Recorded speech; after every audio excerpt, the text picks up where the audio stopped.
हरे कृष्णा। ओम नमः शिवाय। प्रिय भक्तों, स्वागत है आपका मेरे यूट्यूब चैनल पूजा पाठ में। भक्तों, आज मैं आपको शुक्रवार व्रत कथा सुनाने जा रही हूँ। शुक्रवार के दिन माता संतोषी की पूजा करके व्रत कथा के श्रवण करने से घर में सुख शांति वैभव की प्राप्ति होती है। संतोषी माता अपने भक्तों को हर संकट से बचाती हैं और परिवार में खुशहाली के लिए गुड़ चना का भोग लगा के प्रेम पूर्वक कथा को पूरा पढ़ना या सुनना चाहिए तथा शुक्रवार का व्रत करने वालों को इस दिन किसी भी प्रकार की खट्टी चीजें नहीं खानी चाहिए। कहा जाता है कि ऐसा करने से माँ संतोषी नाराज हो जाती हैं। तो आइए संतोषी माता से सुख शांति की कामना करते हुए कथा का श्रवण करें। एक बुढ़िया थी, उसके 7 बेटे थे। 6 कमाने वाले थे और एक कुछ भी नहीं कमाता था। वह निकम्मा था। बुढ़िया 6 की रसोई बनाती, भोजन कराती और उनसे जो कुछ जूठन बचती वो 7वें को दे देती। एक दिन वह पत्नी से बोला, देखो मेरी माँ मुझसे कितना प्रेम करती है, तो वह बोली क्यों नहीं करेंगी, वह आपको सबका जूठा जो खिलाती है। तो वह बोला, ऐसा नहीं हो सकता, जब तक मैं अपनी आंखों से ना देख लूं मैं मान नहीं सकता। कुछ दिन बाद त्योहार आया। घर में 7 प्रकार का भोजन और लड्डू बने। वह जांचने के लिए सिर दर्द का बहाना करके पतला वस्त्र सिर पर ओढ़े रसोई में सो गया। वह कपड़े में से सब कुछ देखता रहा। उसने देखा कि माँ ने उसके भाइयों के लिए सुंदर आसन बिछाया, हर प्रकार का भोजन रखा और उन्हें बुलाया। वह देखता रहा। जब सारे भाई भोजन करके उठे तो माँ ने उनकी झूठी थालियों से लड्डू के टुकड़े उठाकर एक लड्डू बनाया। जूठन साफ करके बुढ़िया माँ ने उसे पुकारा, बेटा 6 भाई भोजन करके गए, तू कब खाएगा? वह कहने लगा, माँ मुझे भोजन नहीं करना, मैं परदेश जा रहा हूँ। माँ बोली, कल जाता है तो आज ही चला जा। वह बोला, आज ही जा रहा हूँ। यह कहकर वह घर से निकल गया। चलते समय उसे पत्नी की याद आ गई। वह गौशाला में कंडे उपले बना रही थी। वह जाकर बोला, हम जावे परदेश, आवेंगे कुछ काल, तुम रहियो संतोष से धर्म आपनो पाल।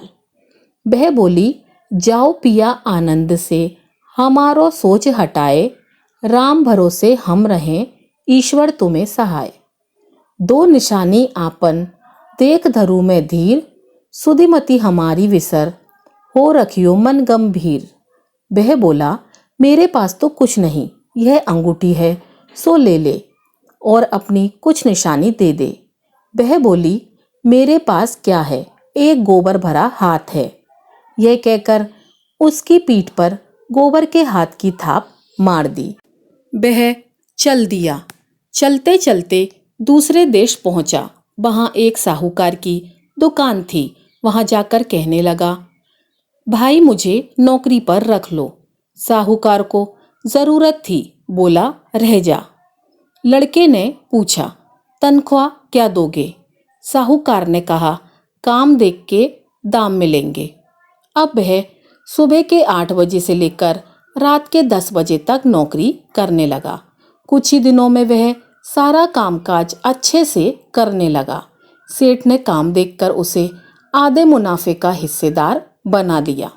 वह कुछ वर्षों में बहुत बड़ा सेठ बन गया और मालिक सारा कारोबार उस पर छोड़कर चला गया।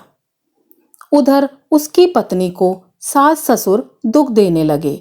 सारा घर का कामकाज करवाकर उसको लकड़ियां लेने जंगल में भेज देते। घर में आटे में से जो भूसी निकलती उसकी रोटी बनाकर रख दी जाती और फूटे नारियल की नरेली में पानी।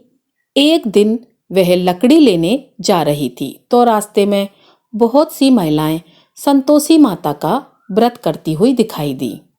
वह वहां खड़ी होकर कथा सुनने लगी और उनसे पूछने लगी, बहनों तुम किस देवता का व्रत करती हो और उसके करने से क्या फल मिलता है?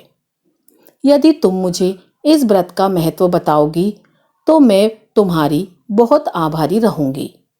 तब एक महिला बोली, सुनो, यह संतोषी माता का व्रत है। इसे करने से गरीबी का नाश होता है और जो कुछ मन में है वह सब संतोषी माँ की कृपा से मिल जाता है। महिला बोली, सवा आने का गुड़ चना लेना, प्रत्येक शुक्रवार को निराहार रहकर कथा सुनना, मनोकामना पूर्ण होने पर उद्यापन करना। उसने रास्ते में लकड़ी के बोझ को बेच दिया। उन पैसों से गुड़ चना लेकर माता के व्रत की तैयारी कर आगे चली। सामने मंदिर देखकर पूछने लगी, यह मंदिर किसका है? सब कहने लगे, संतोषी माता का मंदिर है। यह सुनकर माता के मंदिर में जाकर माता के चरणों में लिपट गई और विनती करने लगी, माँ, मैं अनजान हूँ, व्रत का कोई नियम नहीं जानती हूँ, मैं दुखी हूँ। हे माता जगत जननी, मेरा दुख दूर करो, मैं आपके शरण में हूँ। माता को बड़ी दया आई। एक शुक्रवार बीता कि दूसरे शुक्रवार उसके पति का पत्र आया और तीसरे शुक्रवार उसके पति ने उसको पैसे भेज दिए। यह देख जेठ जेठानी का मुंह बन गया और उसको ताने देने लगे कि अब तो उसके पास पैसा आ गया, अब यह बहुत ही इतराएगी। बेचारी आंखों में आंसू भरकर संतोषी माता के मंदिर में चली गई और माता के चरणों में बैठकर रोने लगी और बोली, माँ, मैंने पैसे कम मांगे, मुझे पैसे से क्या काम, मुझे तो अपना सुहाग चाहिए, मैं तो अपने स्वामी के दर्शन करना चाहती हूँ। तब माता ने प्रसन्न होकर कहा, जा बेटी, तेरा स्वामी आएगा। यह सुनकर खुशी खुशी वह घर जाकर काम करने लगी। अब संतोषी माँ विचार करने लगी कि इस भोली पुत्री को मैंने कह तो दिया कि तेरा पति आएगा, लेकिन कैसे? वह तो इसे स्वप्न में भी याद नहीं करता। उसे याद दिलाने को मुझे ही जाना पड़ेगा। इस तरह माता उस बुढ़िया के बेटे के स्वप्न में जाकर कहने लगी, साहूकार के बेटे सो रहा है या जाग रहा है? वह कहने लगा, माँ, मैं सोता भी नहीं जागता भी नहीं, कहो क्या आ गया है? माँ कहने लगी, तेरा घर बार कुछ है कि नहीं? वह बोला, मेरे पास सब कुछ है माँ। माँ है, बाप है, बहू है, क्या कमी है माँ? माँ बोली, बोले तेरी पत्नी को कष्ट उठा रही है, तेरे माँ बाप उसे परेशानी दे रहे हैं, वह तेरे लिए तरस रही है, तू उसकी सुध ले। वह बोला, हाँ माँ, मुझे पता है, पर मैं वहाँ जाऊँ कैसे? माँ कहने लगी, मेरी बात मान, सवेरे नहा धोकर संतोषी माता का नाम ले, घी का दीपक जला, दुकान पर चला जा, देखते ही देखते तेरा सारा लेन देन उतर जाएगा, सारा माल बिक जाएगा, सांझ तक धन का भारी ढेर लग जाएगा, थोड़ी देर में देने वाले रुपया देने लगेंगे, सारे सामान का ग्राहक सौदा करने लगेंगे। प्रिय भक्तगणों, जिस प्रकार संतोषी माता ने बताया था उसने ठीक वैसा ही किया और शाम तक धन का भारी ढेर इकट्ठा हो गया और संतोषी माता का यह चमत्कार देखकर वह प्रसन्न हो गया और धन इकट्ठा करके घर ले जाने के लिए वस्त्र गहने खरीदने लगा और फिर घर को निकल गया। उधर उसकी पत्नी जंगल में लकड़ी लेने जाती थी। लौटते वक्त माता जी के मंदिर में आराम करती है। प्रतिदिन वह वहीं विश्राम करती थी। अचानक से धूल उड़ने लगी। धूल उड़ती देखकर वह माता से पूछने लगी, हे माँ, यह धूल कैसे उड़ रही है? माँ ने कहा, हे पुत्री, तेरा पति आ रहा है, अब तू ऐसा कर कि लकड़ी के 3 ढेर तैयार कर, एक नदी के किनारे रख, दूसरा मेरे मंदिर में रख और तीसरा अपने सर पर रख। तेरे पति को लकड़ियों का गट्ठर देखकर तेरे लिए मोह पैदा होगा, वह यहाँ रुकेगा, नाश्ता पानी खाकर माँ से मिलने जाएगा। तब तू लकड़ियों का बोझ उठाकर चौक पर जाना और गट्ठर नीचे रखकर जोर से आवाज लगाना, ले लो सासू जी लकड़ियों का गट्ठर ले लो, भूसे की रोटी दे दो, नारियल के खोपड़े में पानी दे दो, आज मेहमान कौन आया है। माता जी से अच्छा कहकर जैसा माँ ने कहा वैसा करने लगी। इतने में मुसाफिर आ गए। सूखी लकड़ी देखकर उसकी इच्छा हुई कि हम यहीं पर आराम करें और भोजन बनाकर खा पीकर गांव जाएं। अब वह भोजन बनाकर खा पीकर आराम करके गांव को चले गए। उसी समय सिर पर लकड़ी का गट्टर लिए वह आती है। लकड़ियों का बोझ आंगन में उतारकर जोर से आवाज लगाती है, लो सासू जी, लकड़ियों का गट्ठर लो, भूसे की रोटी दो, आज मेहमान कौन आया है। यह सुनकर उसकी सास बाहर आकर अपने दिए हुए कष्ट को भुलाने के लिए कहती है, बहू ऐसे क्यों कह रही है, तेरा मालिक आया है, आ बैठ, भोजन कर, कपड़े गहने पहन। उसकी आवाज सुनकर उसका पति बाहर आता है। उसके हाथ में अंगूठी देख व्याकुल हो जाता है। माँ से पूछता है, माँ यह कौन है। माँ बोली, बेटा यह तेरी बहू है।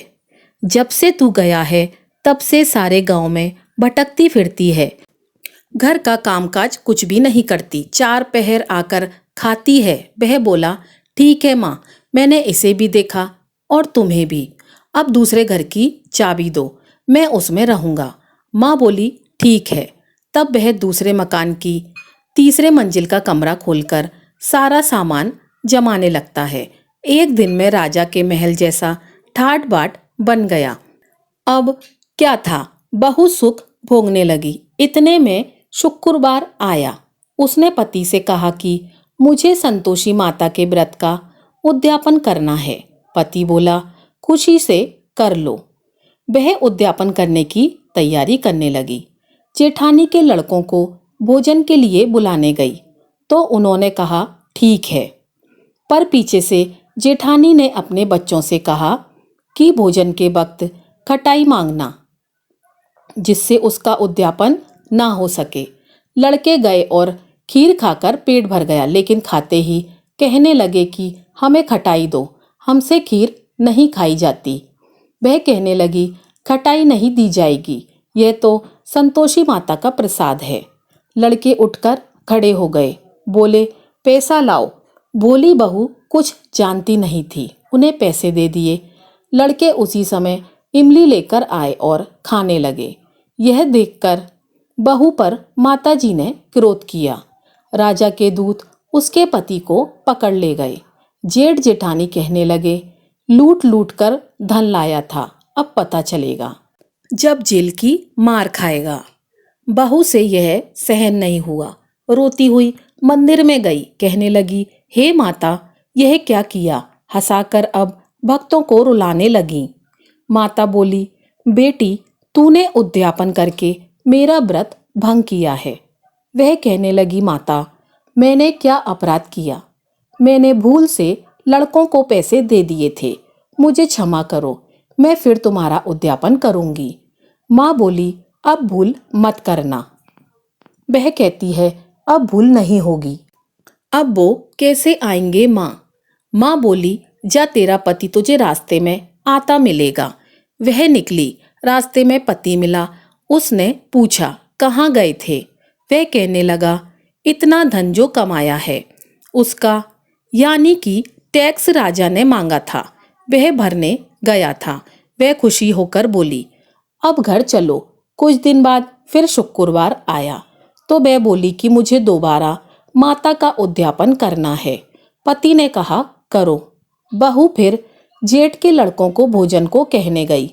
जेठानी ने एक दो बातें सुनाई और फिर अपने लड़कों से कहा कि तुम सब लोग पहले ही खटाई मांगना। अब तो लड़के भोजन से पहले कहने लगे, हमें खीर नहीं खानी, हमारा जी बिगड़ता है, कुछ खटाई खाने को दे दो। वह बोली, खटाई किसी को नहीं मिलेगी, आना हो तो आओ। वह ब्राह्मण के लड़के लाकर भोजन कराने लगी। दक्षिणा की जगह उनको एक एक फल दिया। संतोषी माता प्रसन्न हुई, माता की कृपा हुई। 9वें मास में उसे सुंदर पुत्र प्राप्त हुआ। पुत्र को पाकर प्रतिदिन माता जी के मंदिर को जाने लगी। माता ने सोचा, यह रोज आती है, आज क्यों ना इसके घर चलूं। यह विचार करके माता ने भयानक रूप बनाया।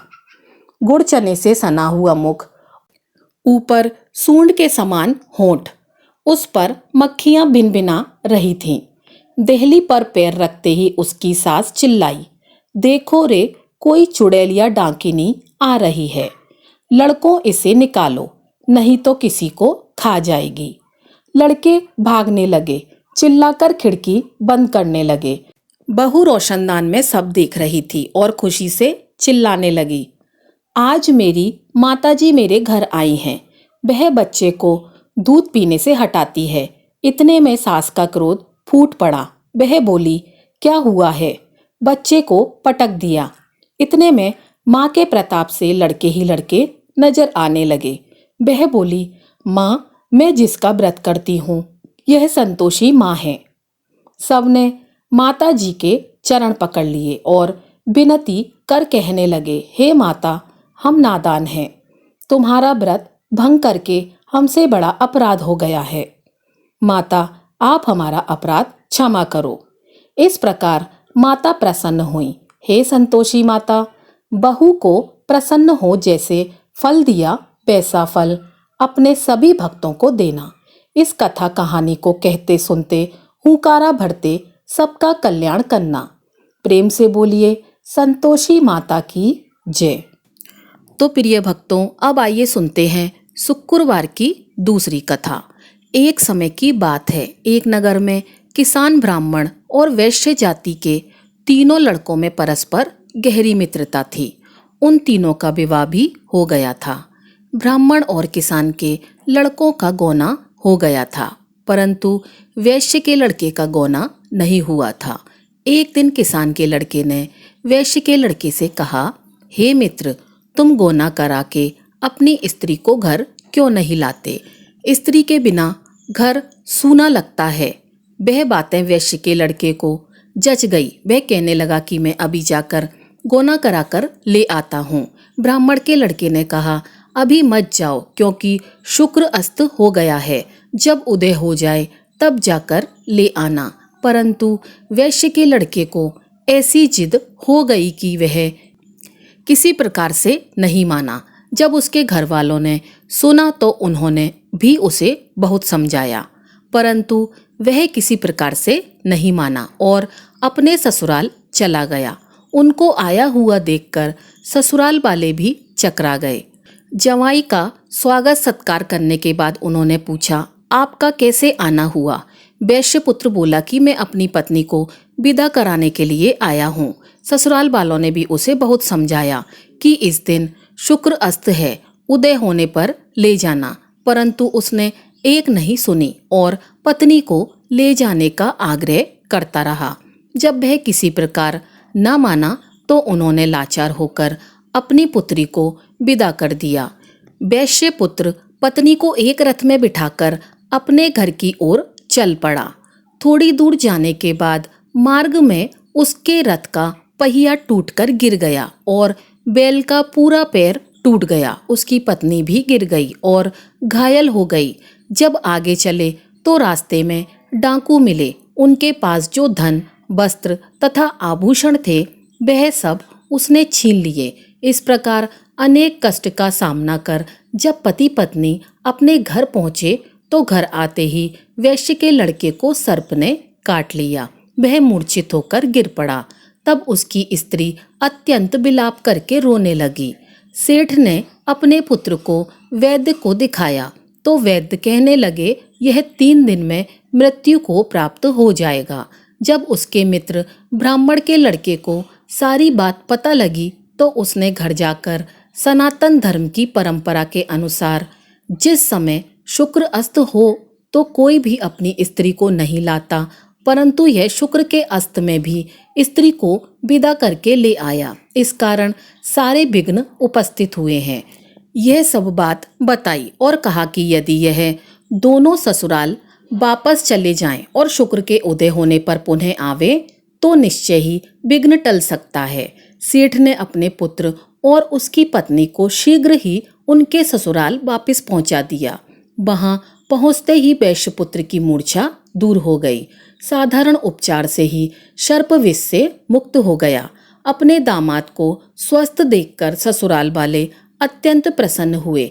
वैश्यपुत्र अपने ससुराल में स्वस्थ हो गया और जब शुक्र का उदय हुआ तब हर्षपूर्वक उसके ससुराल वालों ने उसको अपनी पुत्री सहित विदा किया।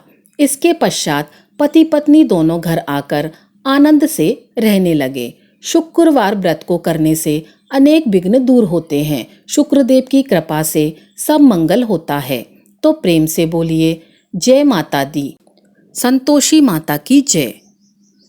तो दोस्तों, यह थी हमारी आज की कथा। अगर आपको कथा अच्छी लगी हो तो वीडियो को लाइक कीजिएगा और चैनल को सब्सक्राइब कीजिएगा। आपका दिन शुभ हो।